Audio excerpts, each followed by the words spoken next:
Mesdames et messieurs, bonjour. Vous êtes sur mon Pékin Express avec Shang Hui. Aujourd'hui, un numéro consacré à l'économie de l'industrie cinématographique en Chine. Je vais faire une brève présentation de nos chers invités, les 4 invités, 2 Français et 2 Chinois qui nous rejoignent depuis Beijing, depuis Shanghai et depuis Rouen et depuis Paris. D'abord, nous avons Monsieur Zhou, qui est directeur général adjoint de distribution chez Star Times. Bonjour. Bonjour. Ravi de vous avoir parmi nous. Et nous avons également Monsieur Ozgun, qui est réalisateur français. Vous avez été nominé pour le meilleur film au Festival international du film de Macao. Bonjour à vous. Bonjour. Et nous avons Monsieur Garino, Noël Garino avec nous. Vous êtes délégué artistique et technique au Festival du cinéma chinois en France. Bonjour à vous et bienvenue pour nous rejoindre pour ce forum Mon Pékin Express avec Shang Hui. Et nous avons également avec nous Madame Zhang Huimin, qui est interprète de français de l'équipe préparatoire de Wandering Earth numéro 2. Donc, nous allons entrer dans le vif du sujet. Quand on parle de l'économie du marché cinématographique, on parle du box-office, on parle aussi des produits dérivés qui sont issus des films populaires. Cette fois-ci, on va parler d'abord de Wanderers, qui est l'un des films les plus populaires en ce moment. Ce film a en effet obtenu plus de 94% de likes chez les utilisateurs de Google et aussi a obtenu un bon résultat au box-office en Chine, dépassant les 3 milliards 700 millions de yuan sur le marché chinois depuis sa sortie le 28 janvier 2023, donc en peine un mois. Le film a également enregistré un record. Madame Zhang Huimin, vous avez participé à la production de ce film et surtout dans la traduction de ce film. Donc, comment voyez-vous ce résultat?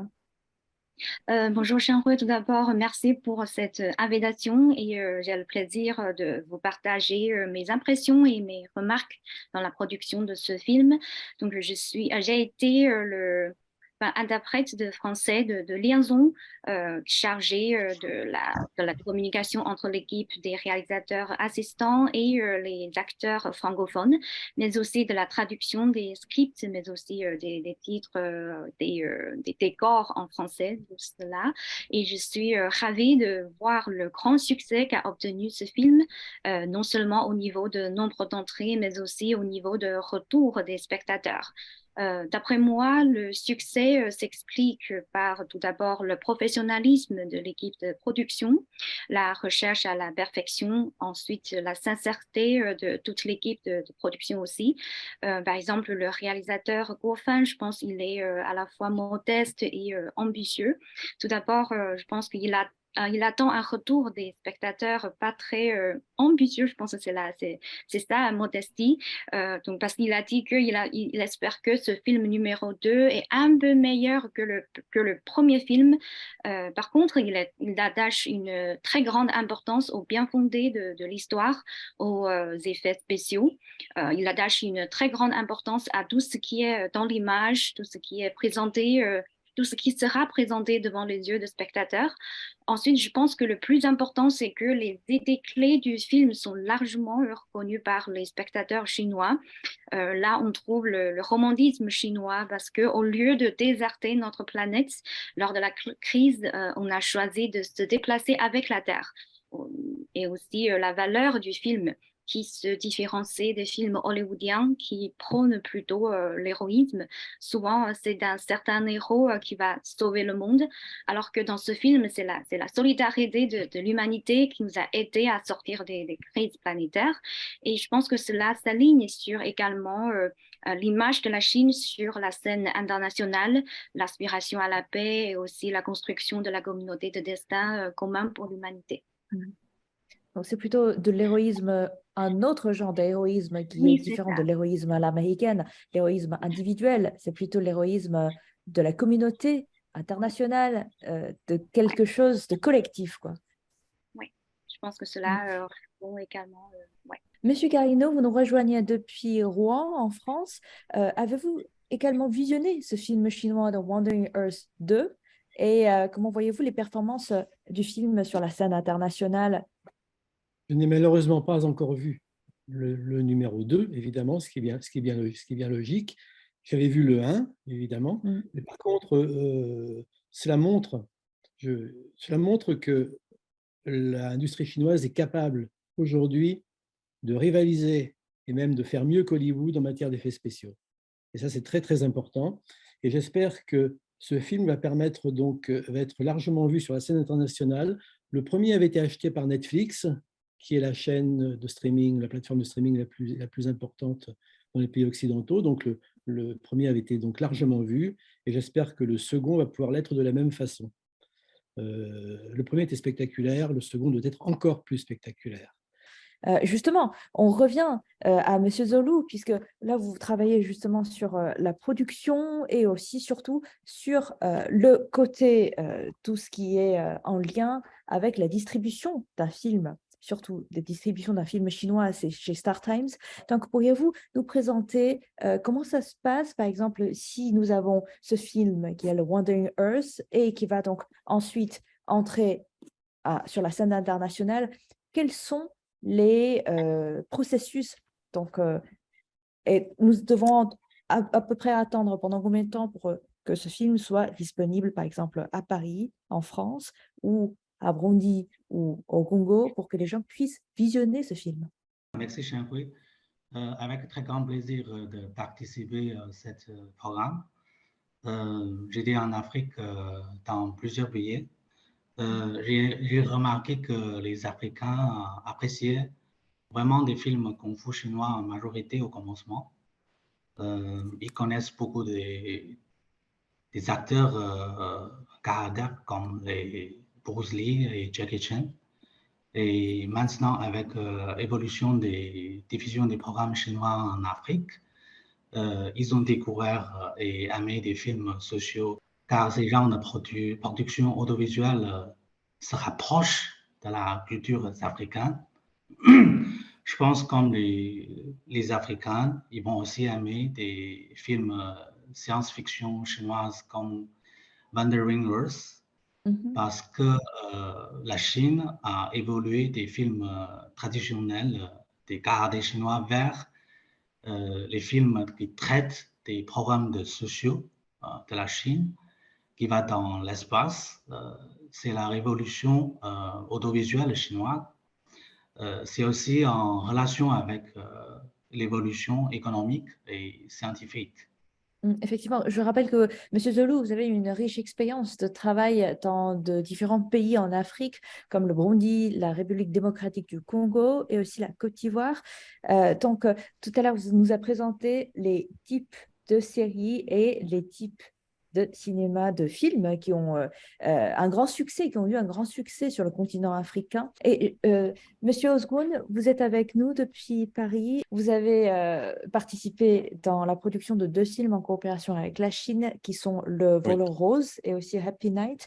Ce sont les 2 longs métrages indépendants, d'après ce que Oui. vous m'avez raconté. Donc là-dedans, comment a été réparti et quel a été votre rôle, surtout dans ces films-là, surtout dans la production, dans la réalisation? Je suis réalisateur scénariste à la base. Et j'ai créé ma société de production en 2019. J'ai décidé de travailler comme producteur aussi parce que c'était pas du tout mon objectif. Mais je me suis dit pourquoi pas parce que j'ai plein de scénarios, j'écris beaucoup et je veux commencer à produire moi-même. Et du coup, Le Voleur Rose, en fait, normalement, c'est un projet qui était coproduction avec la France et la Chine. Et on avait des financements du côté Chine, 50%, du côté France, 50%. Euh, et du coup, du côté France, honnêtement, au niveau de financement, c'est pas trop avancé. Et du coup, le film financé entièrement par la Chine, par une société de production chinoise. Depuis 2014, pratiquement, quand je commence à travailler, j'ai développé 3 projets avec la Chine. Il y a un qui est toujours pas réalisé. Happy Night et Le Voleur Rose est bien fini. Et ces 2 films plutôt va sortir sur des plateformes digitales internationales et en Chine aussi.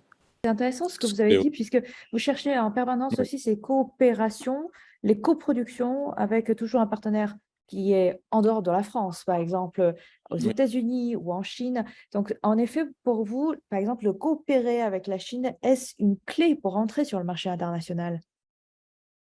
Oui, oui, justement, en fait, je sais très bien que beaucoup de monde est intéressé par le film d'Asie, surtout film chinois et Mm. film coréen. Aujourd'hui, on peut voir énormément de films coréens sur des plateformes digitales comme Netflix.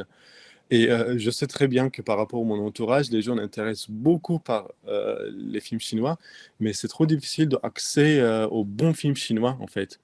Je pense qu'il faut beaucoup plus de promotion, beaucoup plus de...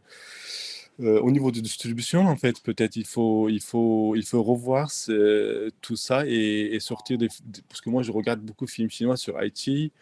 Voilà, je suis beaucoup parce que c'est un marché qui m'intéresse. J'aime beaucoup la Chine et j'aime beaucoup collaborer avec la Chine.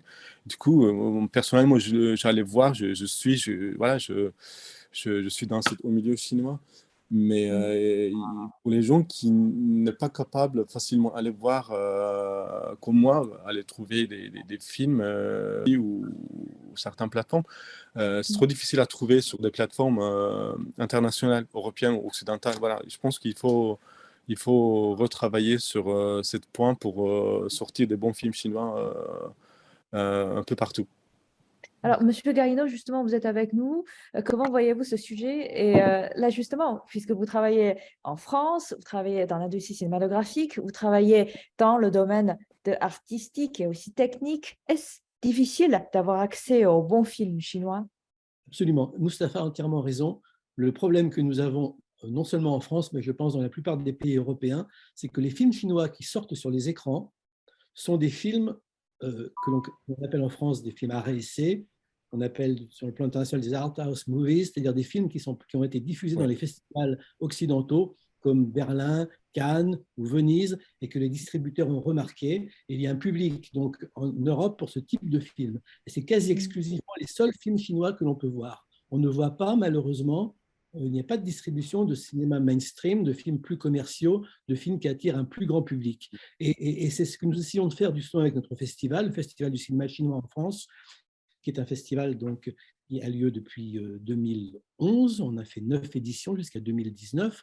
Nous avons été obligés de nous arrêter à cause de la pandémie. Nous espérons reprendre bientôt. Et ce film nous présente dans une dizaine de villes en France, une dizaine de films chinois récents de l'année qui représentent une espèce de best-of de la production chinoise. C'est-à-dire que ce sont les films qui sortent dans les salles chinoises, dans tous les styles, dans tous les genres, des blockbusters, des comédies romantiques, des comédies pas trop parce que il faut se méfier avec les comédies parce que les styles d'humour sont différents. Ça veut dire que c'est culturel, ça. Ce qui fait beaucoup rire les spectateurs chinois ne va pas forcément faire rire les spectateurs français et réciproquement. Donc, il faut Et être un peu plus... compris. Mm. Voilà, et compris. Mm. Il faut être un peu plus prudent avec les comédies. Comédies, vraiment, vous avez les comédies, les vraies comédies. Autrement, tout le reste, on essaie donc de faire un espèce de best-of, de films importants ou de films intéressants. Et c'est très bien reçu. Hein, c'est très bien reçu. C'est pour ça qu'il existe effectivement un marché et qu'il y a quelque chose à faire en ce qui concerne, comme le disait Mustapha, il a entièrement raison, la distribution, parce que les distributeurs sont assez frileux pour distribuer ce genre de film et choisissent en quelque sorte la facilité en ne distribuant que des films art et essai pour lesquels ils sont certains d'avoir un public. Mm. Et là, est-ce que vous êtes confiant dans, justement, comme aujourd'hui on parle de l'économie de l'industrie cinématographique chinoise, que ce soit en Chine, sur le marché chinois ou sur la scène internationale, comment voyez-vous le marché ou la part de marché des films chinois sur le marché français ou le potentiel des cinémas chinois des films chinois sur le marché français? Il y a un grand potentiel. Le problème, c'est que le public ne connaît pas vraiment le cinéma chinois. Pour eux, le cinéma chinois, c'est le cinéma uniquement art et essai, les films, ce qu'on appelle les films d'auteur. Ils ne connaissent pas le cinéma qui est davantage mainstream, alors qu'il y a un excellent cinéma chinois qui se situe entre les deux. Vous avez les gros busters commerciaux, vous avez le cinéma art et essai, et puis il y a un autre cinéma entre les deux qui, lui, est accessible absolument à tous les publics. Mais il y a un Oui, et manque là, ça veut dire qu'on manque encore. il y a un manque de connaissances de la part du public et donc il y a un effort important à faire en ce qui concerne le marketing. Donc, tout ce qui concerne le marketing et aussi la distribution. Par exemple, nous avons Monsieur Zolou qui est avec nous en ligne, surtout en parlant de ces distributions. Et là, votre travail, puisque vous travaillez chez Star Times, et j'imagine que là, vous avez beaucoup travaillé avec les continents africains, avec surtout des pays africains, puisque vous étiez en Côte d'Ivoire, vous étiez au Burundi. Et donc, justement, ces questions que j'avais pensées pour vous, c'est que vous travaillez en effet en première ligne justement du marketing du cinéma et de la télévision. Donc, quel aspect du film sont les plus concernés par le marché en ce moment? À cause de l'histoire de l'Africain, les Africains ils sont habitués à voir des films occidentaux.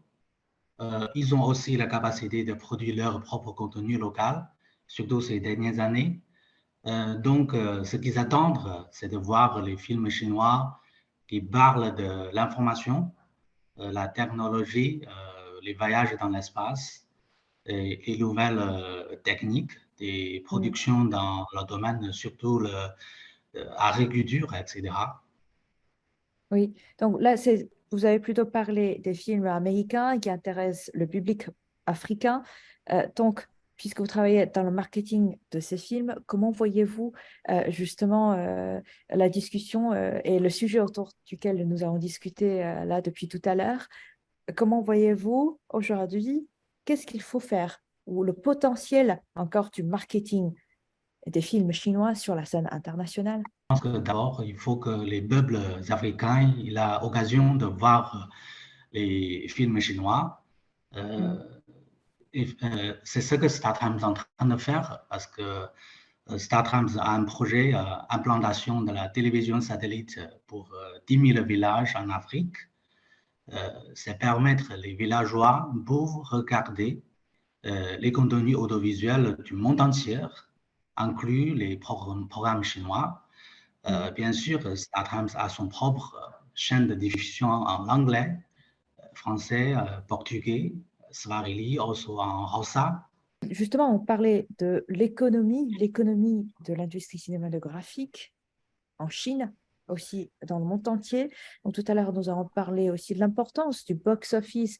Donc, il n'y a pas que le box-office qui attire l'attention, mais il y a aussi des produits dérivés des films, des produits dérivés de chaque film. Par exemple, si on prend le film de Wandering Earth 2 comme exemple, eh bien, la campagne de financement a également misé sur ces produits dérivés et a également levé avec des réseaux sociaux, avec l'Internet, a levé plus de 100 millions de yuan en très peu de temps, donc en fournissant des accessoires en lien avec le sujet du film. Madame Ruemin, selon vous, pourquoi les accessoires et ces produits dérivés de Wandering Earth 2 sont-ils appréciés au public et sont très favorisés par le marché? Pourquoi selon vous?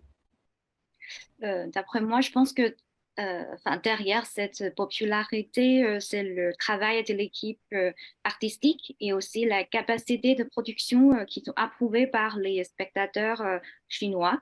Et je pense que dans la conception de ces accessoires, il y a beaucoup d'imagination.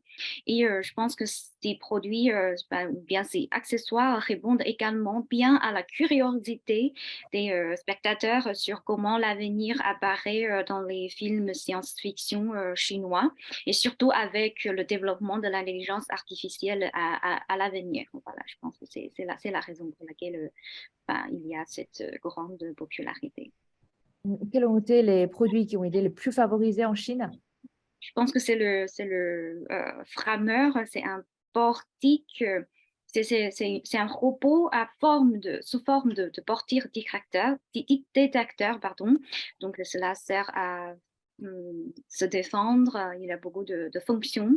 Il y a aussi le système DOG qui s'appelle Pumb. Donc, c'est un robot assistant utilisé dans la base lunaire par un rôle principal dans le film. Donc, c'est très mignon. Il a un caractère très adorable. Voilà, donc je pense que ce sont les deux produits qui sont très populaires et qui sont très appréciés par le public. Voilà. Oui, avez-vous là justement un exemple, une photo à nous montrer ou Oui, oui, oui, je l'ai super. dans mon portable. Voilà, j'espère que c'est clair pour vous montrer. Voilà, c'est le Bunbun. Voilà, Ah, ok. c'est un Ça veut dire petit que robot. maintenant, le public chinois peuvent Ouais. acheter les Oui, réplicas de ce déjà, qu'ils oui, voient dans le déjà. film.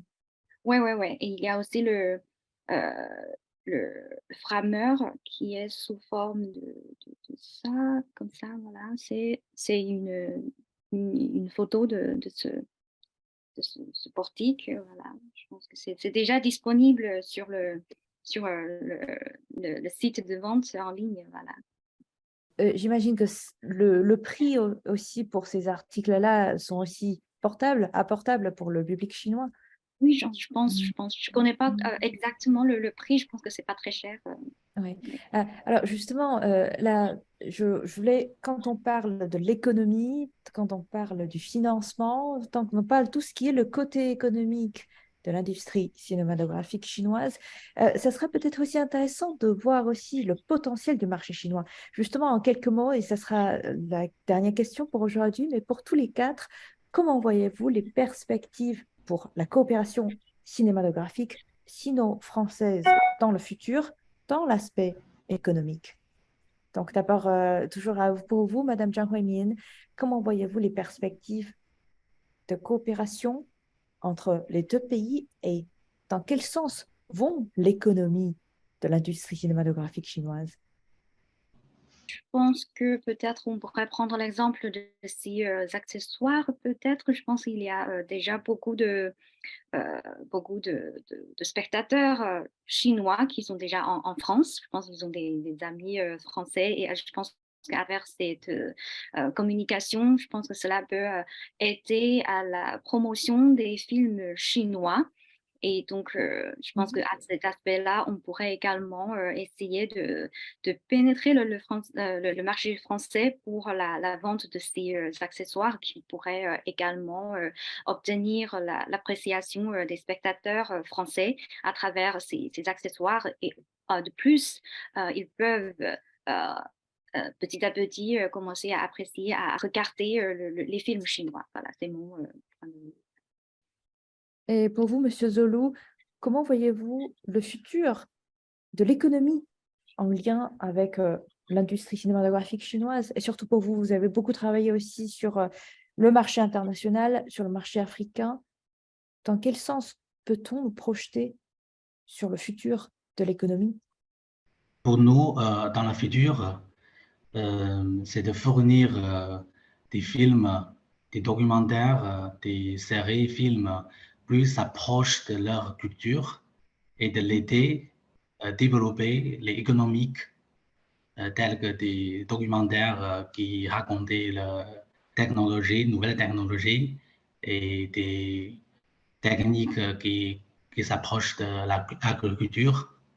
Ça veut dire que ce sont les thèmes qui sont abordés en Chine, qui sont aussi touchés par des films chinois, mais en même temps qui sont en lien avec le sujet quotidien de ces publics africains, c'est ça?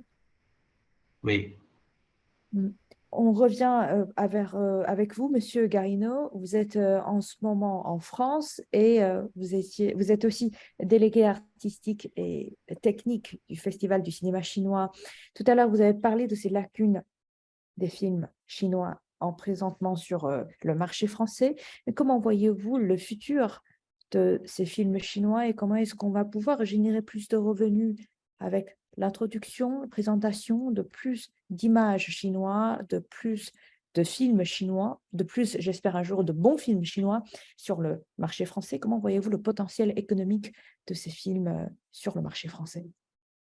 D'abord, je voudrais quand même dire que le développement de l'industrie cinématographique chinoise est absolument spectaculaire. Lorsqu'on sait que c'est une industrie qui a commencé à se structurer de façon vraiment professionnelle seulement au début des années 2000, 2002-2003. Et qu'en 2020, Alors en France, vous avez une histoire déjà qui date depuis plus de 150 ans. la Chine a également une histoire mais du cinéma, le cinéma des années 30, etc. C'est extraordinaire. Mais là, je parle vraiment d'une industrie moderne, structurée, qui a commencé à voir le jour vers 2002-2003 et qui, en 2020, est devenue la première de la planète. C'est absolument considérable comme développement. Et ça, il faut le souligner. Mais j'en viens maintenant à votre question. Votre question, c'est de continuer inlassablement à faire du marketing et à faire connaître ce cinéma chinois. Et lorsqu'on le fait, il y a un retour du public. Je vais vous donner par exemple quelques exemples. Dans les années 2010, il y avait les coproductions officielles dont a parlé tout à l'heure Mustapha Ozgon et qui sont un petit peu administrativement compliquées à mettre en place, mais qui ont très bien fonctionné et qui attiraient du public. Il y a un certain nombre de films qui ont attiré beaucoup de public. Et puis, dès qu'on montre aux spectateurs français quelque chose de différent, quelque chose qu'ils n'ont pas l'habitude de voir, eh bien, ils sont ouverts. Je prends par exemple deux exemples avec notre festival, deux exemples qui m'avaient frappé, un en 2013 et un en 2019. En 2013, je me souviens que nous avions sorti, j'ai oublié le titre du film parce que c'est déjà un peu ancien, c'était en 2013, un film qui est sorti quasi simultanément à notre festival ainsi que sur les écrans chinois. Et je vois encore, c'était spectaculaire, deux files de 100 mètres de spectateurs sur les Champs-Élysées pour aller voir le film. Et lors de la dernière édition, en 2019, nous avons refusé des spectateurs. Je me souviens, un samedi soir, la salle était complète, c'était une grande salle pour le film de Zhang Yimou, Shadow. Donc, ça signifie qu'il y a un potentiel et que ce potentiel, il faut le travailler inlassablement, faire du marketing et faire connaître ce cinéma qui est, Ça, c'est qui est méconnu. Encore trop. un travail colossal. Oui, mais on va y arriver. Hein. On peut y arriver. On va y arriver. Et justement, comment voyez-vous la compétitivité de ces films chinois par rapport aux films français aujourd'hui sur le marché français? Quand vous voyez le nombre de personnes qui font la queue pour entrer sur les Champs-Élysées pour aller visionner un film chinois, et quand vous voyez aussi des publics, la plupart du temps, le public français qui font la queue devant UGC, devant MK2 pour pouvoir profiter d'un film français, comment justement faire ce marketing de souligner les spécificités du marché, du film chinois en France? Il faut le faire connaître. Il faut le faire connaître parce que pour beaucoup de spectateurs, depuis des années et des années, cinéma chinois signifie cinéma art et essai. Donc, il faut absolument faire connaître ce cinéma, expliquer aux spectateurs qu'il n'y a pas que le cinéma art et essai, qui est très bien, il y a des merveilles dans ce cinéma, mais qu'il n'y a pas que ça, qu'il y a un cinéma mainstream qui est très intéressant et qui est tout à fait du même niveau que peut l'être le cinéma français ou le cinéma américain, et même parfois mieux. Merci pour cette réponse. Et Monsieur Ozgun, vous travaillez étroitement avec la Chine et aussi avec les États-Unis, mais après, vous travaillez plutôt au niveau du contenu du film, mais pas sur l'économie et aussi cette transition du contenu au flux d'argent qu'apporte un film. Donc, pour vous, comment, dans ce cas-là, comment faire en sorte qu'on produise un bon film pour qu'il puisse attirer plus de public, non seulement de public français, mais aussi le public international? Oui, totalement. En fait, je travaille déjà pour ça. J'ai déjà passé pas mal de temps en Chine aussi, à Shanghai, à Pékin. Et j'ai beaucoup d'amis acteurs et producteurs chinois à Pékin surtout. Et j'ai encore des projets en développement. Actuellement, c'est un peu ralenti en fait. Ça avance très doucement, mais je suis très positif pour le futur. En fait, déjà pour moi, la plupart des films chinois tellement bien. Par exemple, je trouve que c'est tellement dommage de ne pas réussir faire ce film Astérix Obélix en coproduction avec la Chine, parce que normalement, c'était censé de faire coproduction, mais au final, à cause de situation actuelle, ils sont tournés eux-mêmes avec des comédiens chinois qui habitent à Paris, mais normalement, c'était un film qui est censé pour tourner une partie à Shanghai et avec des comédiens chinois de Chine qui connus et distribués aussi en Chine. Astérix Obélix, c'est une super bande dessinée française qui est très connue et moi je trouve que Guillaume Canet il fait un très bon travail et surtout c'est une super idée d'aller amener cette idée Astérix Obélix mixée avec culture chinoise. Moi je trouve que c'est génial en fait pour le cinéma moderne, pour le cinéma d'aujourd'hui, pour les jeunes acteurs, pour tout le monde. Et je suis très positif pour le futur parce que petit à petit, je discute beaucoup aussi avec mes amis producteurs chinois qui ont envie de vraiment faire quelque chose avec la France, avec tous les pays européens, avec tous les pays occidentaux. Je sais que les producteurs chinois ont trop envie de faire ça. Il y a beaucoup de potentiel pour le futur et je suis très positif. Est-ce que vous étiez également impliqué à ce moment-là dans le projet d'Astérix et Obélix Non, non, je sais que j'ai beaucoup d'amis qui travaillaient dedans, j'ai eu surtout des comédiens et des Ah, d'accord. techniciens. Et Mm. je suis au courant en fait de tout ce qui se passe. Non, je n'ai pas de poste dans ce projet, mais je suis parce que j'intéresse beaucoup par la Chine depuis longtemps.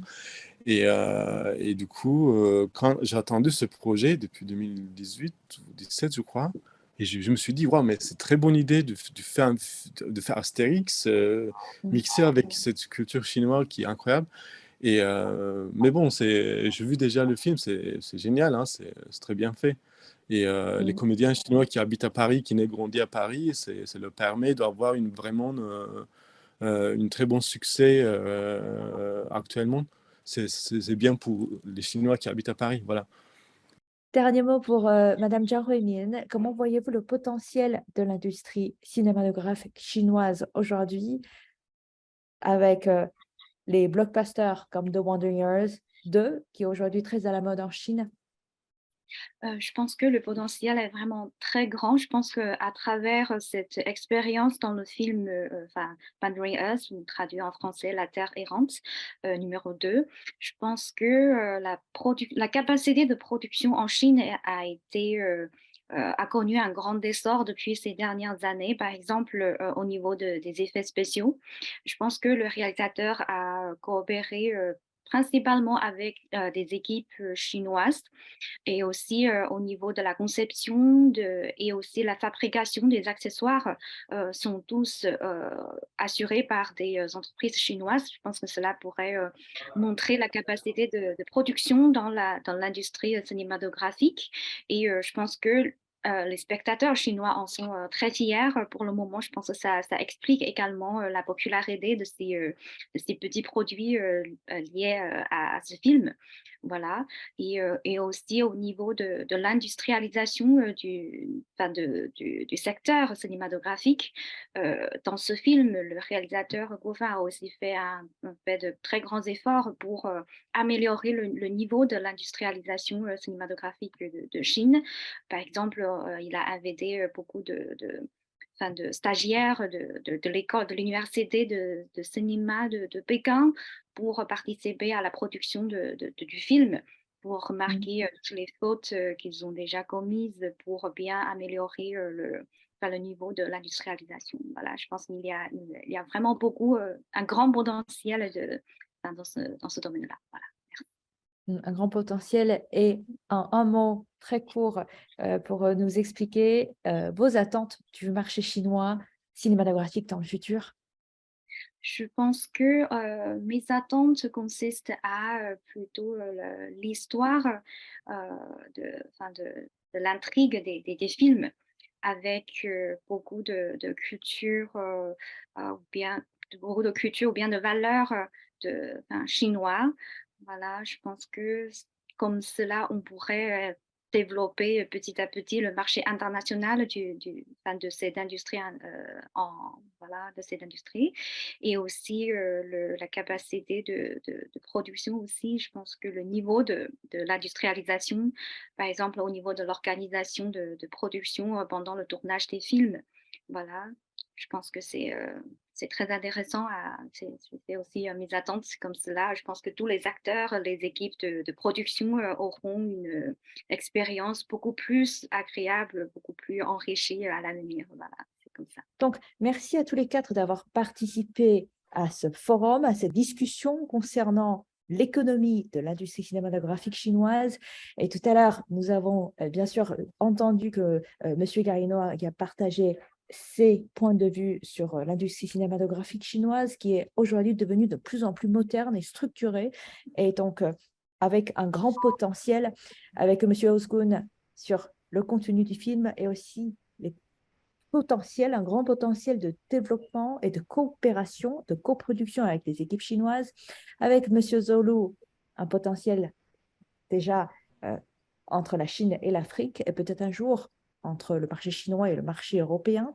Et enfin, avec Mme Zhang Huimin, qui a impliqué personnellement dans ce travail de production de la traduction du film The Wandering Earth 2 et qui nous a partagé les possibilités de développer des produits dérivés en lien avec le sujet du film. Merci encore une fois à tous les quatre et merci d'avoir participé à ce forum et je vous dis à très bientôt.